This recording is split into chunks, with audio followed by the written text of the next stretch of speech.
Joining us again, Brian Grete, as well as Sam Hudson. Brian, it's not too far off that we're really going to be in the throes of spring planting. And so as you look at crop insurance price that was set, as you look at just balance sheets today, where is Pro Farmer when it comes to acreage? 91 million on corn and 89.5 million on soybeans. So I think that, there's some in the market that are above us on corn. History has proven that when you get up into some of those bigger numbers, we just don't achieve that. Up on soybeans more than what USDA projected. They projected flat acreage there, and we feel like soybeans will pick up some.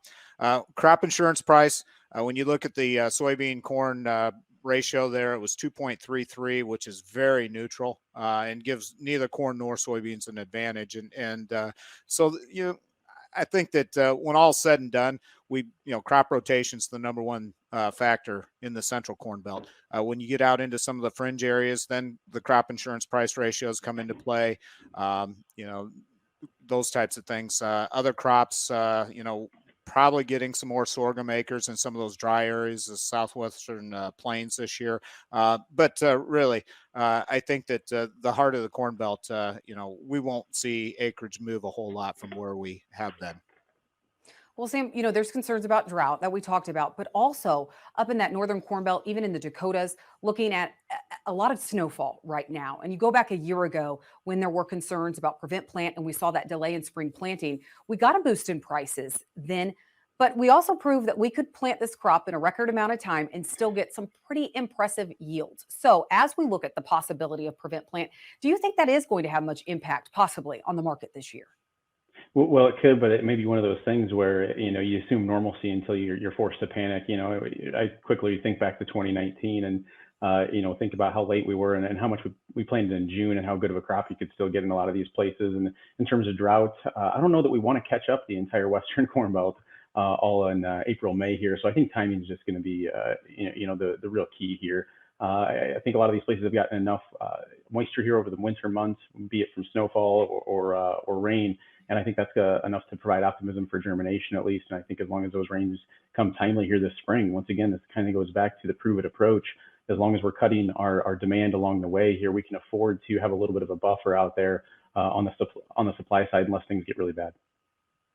Sam, between now and when USDA does release its prospective plantings report, what is the market going to be watching? Well, it's what we just talked about. Can we see a demand recovery? And if so, how quickly can it happen? I am still optimistic seasonally that we're going to see an improvement here, a surge in corn exports. We're dealing with river systems that are very well charged and a supply situation in the central and eastern belt that really will help facilitate that program if there's a desire there. This break in the market may actually turn out to be somewhat healthy to try to uncover some of that demand and jumpstart it, but it can't start soon enough at this point. We're just so far behind. That in addition to, the value of the dollar as Brazilian harvest comes out, that's going to be key to how competitive we can be at the onset of that and the pace at which we can recover those exports. Other than that, again, I think you got to be looking at the weather side of things as we go into spring and how that can influence this. Well, Brian, last week on the show, we talked about Brazil confirming that atypical case of BSE and just the bullishness that really put into the cattle markets. So now here we sit a week later. Is that still impacting prices that we're seeing today, or are there other factors at play? Oh, I think clearly other factors. The underlying fundamentals in the cattle market are very bullish. We're tightening our numbers. We just don't have the calf supply to put into the feedlots aggressively. We're seeing our feedlot numbers down year over year for 5 straight months, and they'll continue to decline. So when we talk about the supply perspective in the cattle market, very bullish. The unknowns on the demand side, but demand has been performing very well. Exports performed very well last year, and they're expected to back off quite a bit this year. But I don't think it'll be disastrous. So the cattle market is set up to run to new all-time highs.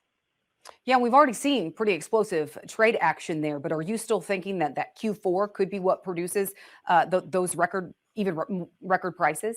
Yeah, I think anywhere from the second quarter through the fourth quarter, we could see, we're not that far off from the highs. So, the only time we've been at these price levels was 2014 when we did run to those highs, and I think we'll eclipse them. It's just a matter of when, not if, at this point in time.